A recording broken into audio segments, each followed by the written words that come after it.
जय शिवराय मित्रांनो, मी आहे Prajwal Petkar. Travel with Prajwal हा माझ्या यूट्यूब चॅनलवर तुमचं मनपूर्वक स्वागत आहे. तर मित्रांनो, मी 4 दिवसापूर्वी एक व्हिडिओ टाकला होता यूट्यूबवर. त्यात मी सांगितलं होतं की रायगडचा प्रवास वगैरे आम्ही जायचं वगैरे इन्फॉर्मेशन थोडीफार दिली होती. तर हा माझा यूट्यूबचा पहिलाच ब्लॉग आहे. ह्या ब्लॉगमध्ये मी हेच सांगणार आहे की माझा रायगडचा प्रवास कसा होता, परत मी रायगडला जाण्याचं कारण काय, माझा प्रवास कुठून सुरू झाला आणि काही माहिती रायगडवरच्या मी ह्या व्हिडिओमध्ये देणार आहे. तर जास्त वेळ न वाया घालता व्हिडिओला सुरू करूया. तर व्हिडिओ शेवटपर्यंत बघा आणि नवीन असाल तर चॅनलला सबस्क्राईब करा, लाईक करा आणि जे बेल आयकॉन आहे ते पण क्लिक करा. ट्रिप चालू व्हायच्या आधीच आम्हाला 7:30 लागलेली आहे.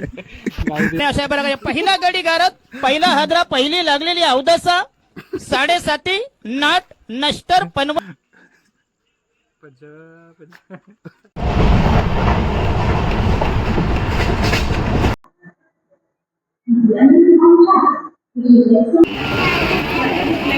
मॅ स्टेशनवर पोहोचलोय आणि हे रात्रीचे सकाळचे वाजले 3:30 आणि आम्ही इथून फॉरगेट स्टेशनला निघणार आहे. फॉरगेट बस स्टँडला तिथून आमची मानगाव किंवा महाड बस चढणार आहे.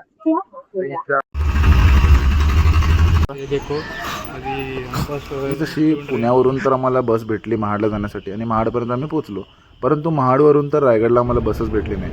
मग इकडं तिकडं शोधत निघालो गाडी कुठली भेटते काय. मग तिथं जवळ आम्हाला टॅक्सी दिसली, मग टॅक्सी बुक केलं. मग जवळच तिथं शिवभक्त भेटले आम्हाला, ते पण रायगडच्या दिशेने निघाले होते. मग त्यांना आपण सोबत घेतलो आणि पब्लिक तर फुल आहे. तर रायगडला आता येण्याचं कारण म्हणजे दरवर्षी ज्येष्ठ शुद्ध त्रयोदशी ह्या दिवशी रायगडवर शिवराज्याभिषेक सोहळा मोठ्या उत्सवात साजरा केला जातो. हाच तो ऐतिहासिक दिवस 1674 छत्रपती शिवाजी महाराजांचा राज्याभिषेक झाला आणि हिंदवी स्वराज्याची अधिकृत स्थापना झाली. हा सोहळा फक्त एक उत्सव नाही, तर आपल्या स्वाभिमानाचा, इतिहासाचा आणि स्वराज्याचा गौरव दिवस आहे. म्हणूनच ह्या ऐतिहासिक क्षणाचा प्रत्यक्ष साक्षीदार होण्यासाठी, रायगडचा इतिहास अनुभवण्यासाठी आणि तो अनुभव तुमच्यापर्यंत पोहोचण्यासाठी मी इथं आलेलो आहे.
लाखोच्या गर्दीत महाराजांना इतक्या जवळून मला डोळे भरून पाहायला भेटलं. मला तर वाटते की ह्याच्यापेक्षा मोठं नशीब कुणाचंच नसेल.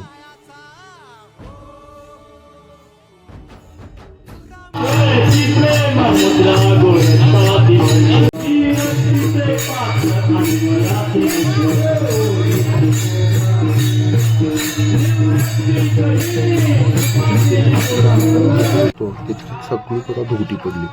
मग त्याच्या पण क्लिप्स काढूया म्हटलं. फोन काढलो तितक्यात एकदम जोरदार पाऊस सुरू झाला.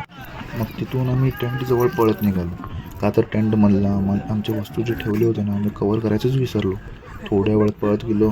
मग मित्र म्हटला की आता कसंही भिजलंच असणार सगळं, तर एक थोडा वेळ थांबूया साईडला, एक जरा पाऊस कमी झाला की निघू परत. आम्ही साईडला एका शेडखाली बसलो.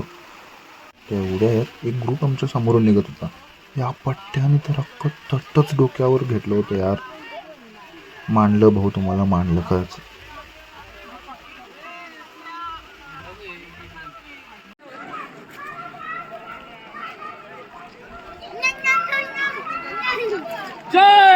हां तिथनं नाही होय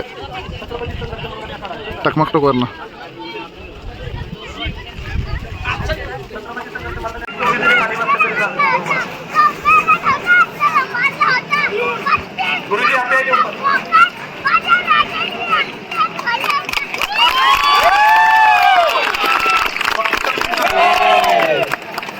यानंतर भक्ती शक्ती संघ चैतन्य दादा भक्ती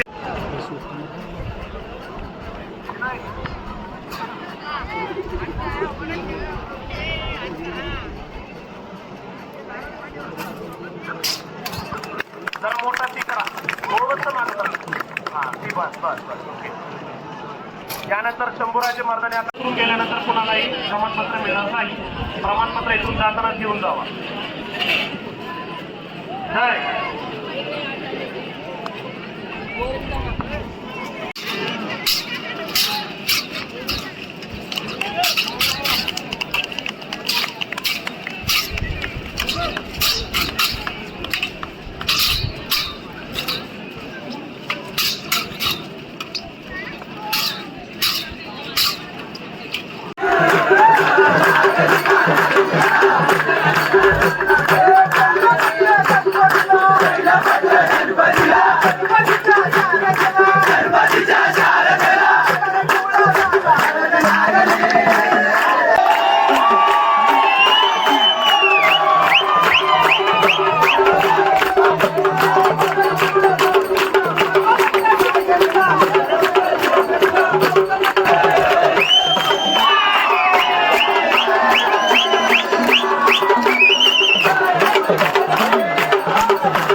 ही सगळी मज्जा सुरू होतीच. मग म्हटलं नगरखान्यात थोडं जाऊन येऊ. नगरखान्यात जाता वेळी माझ्या पायाकडे माझं लक्षच नव्हतं. मग एकदम पाय थोडं स्लिप झाला, तिथंच पडलो. पडल्याबरोबर माझा पाय जरा ट्विस्ट झाला, थोडं ब्लडिंग वगैरे सुरू झालं. मग तिथंच जवळ माझे मित्र होते आणि जवळचे जो बघत होते त्यांनी सगळ्यांनी मला डॉक्टरकडे नेलं. मग तिथून थोडं डॉक्टरांनी मला मरमपट्टी वगैरे केले. तर धन्यवाद आहे त्या डॉक्टरांचा ज्याने माझ्यावर उपचार केला. थोड्या वेळातच पायाचं दुखणं माझं कमी झालं. आणि हे जे दृश्य आहे मित्रांनो, हे पाऊस गेल्यानंतरचं आहे. काय मस्त दिसतोय राव, काय मस्त दिसतोय बघा.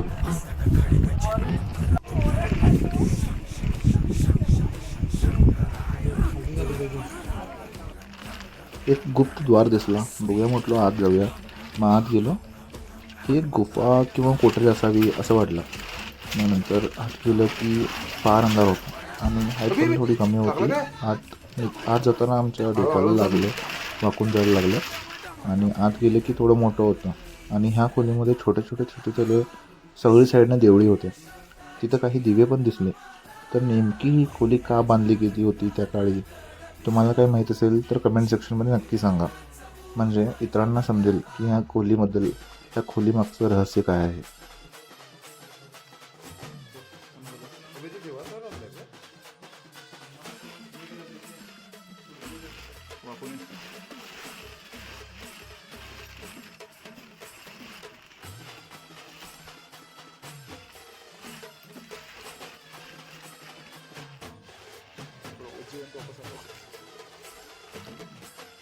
एक रूम आहे तिथं.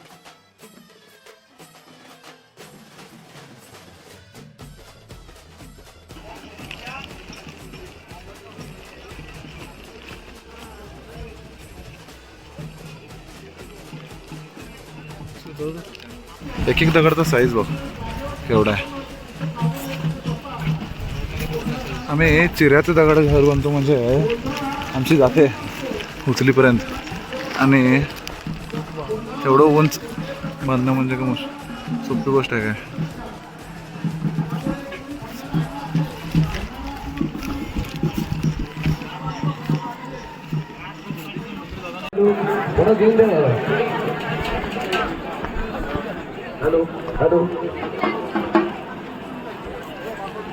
तर गोंधळ चाललाय.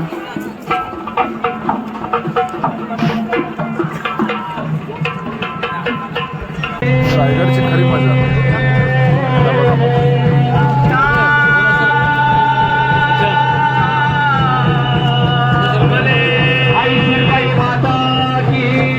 बॅलन्सिंगचा खेळ आहे. बॅलन्सिंगचा तिथं ताकद नाही, फक्त युक्ती चालते.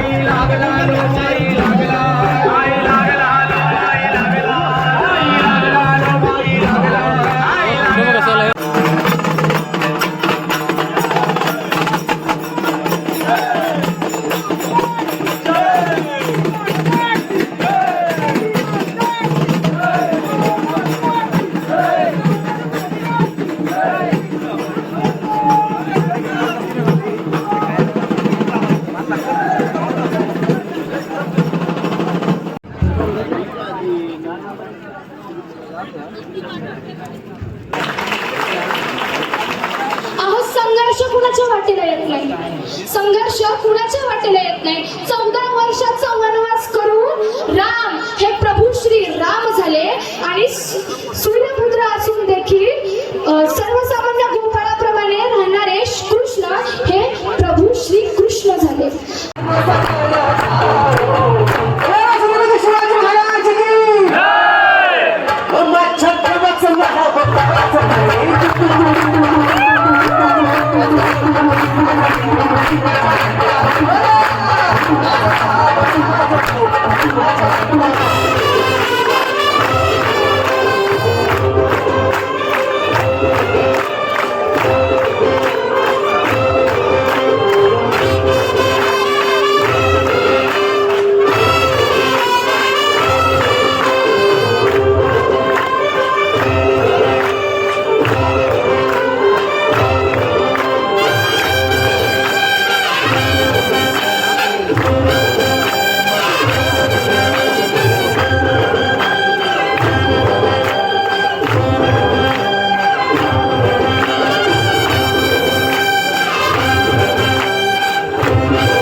व्यासपीठावर जे brass band, Gavdevi brass band व नवगणित ब्रास बँड याचा सन्मान श्री शिवराज्याभिषेक दिनोत्सव सेवा समिती दुर्गराज रायगड तर्फे होतोय.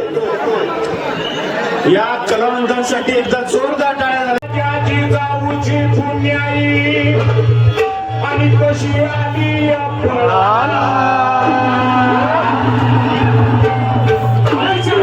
माझा बाप वाळशुबा जन्मला, वाळशुबा जन्मला.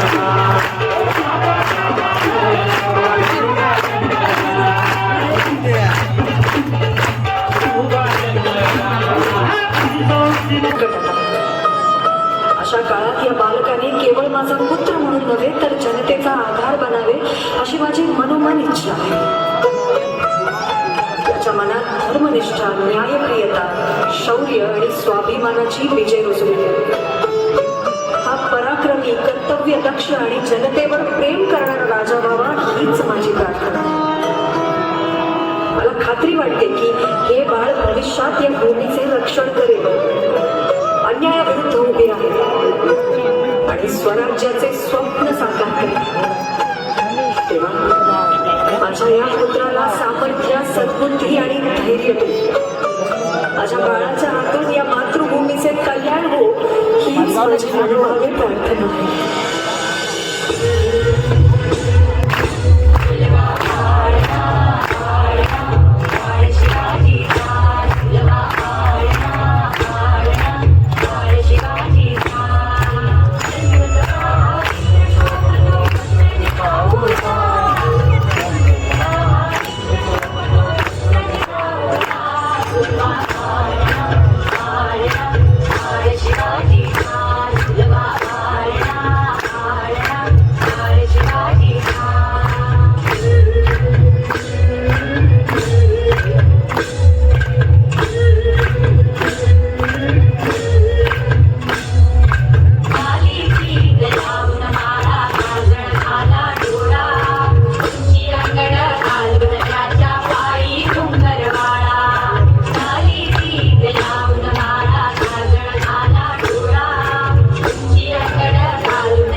तर अशी आमची रायगडवरची पहिला दिवस आणि पहिली रात्र संपन्न झाली. हे सगळे 26 जून रोजी झालं. त्यानंतर आम्ही टेंटजवळ जाऊन झोपलो. अजून क्लिप्स काढायचे होते, पण फोनची बॅटरी डेड झाल्यामुळे ते व्हिडिओ काढता नाही आले. 27 जून रोजी काय काय घडलं, त्या दिवशी रायगड कसा दिसत होता, महाराजांचा राज्याभिषेक व गडावरील गर्दी, हे सगळं तुम्हाला रायगडच्या पार्ट 2 मध्ये बघायला भेटेल. धन्यवाद हा व्हिडिओ पूर्ण बघण्यासाठी. भेटू पुढच्या ब्लॉगमध्ये. त्याआधी व्हिडिओला लाईक करायला विसरू नका आणि चॅनलला नवीन असाल तर सबस्क्राईब करा.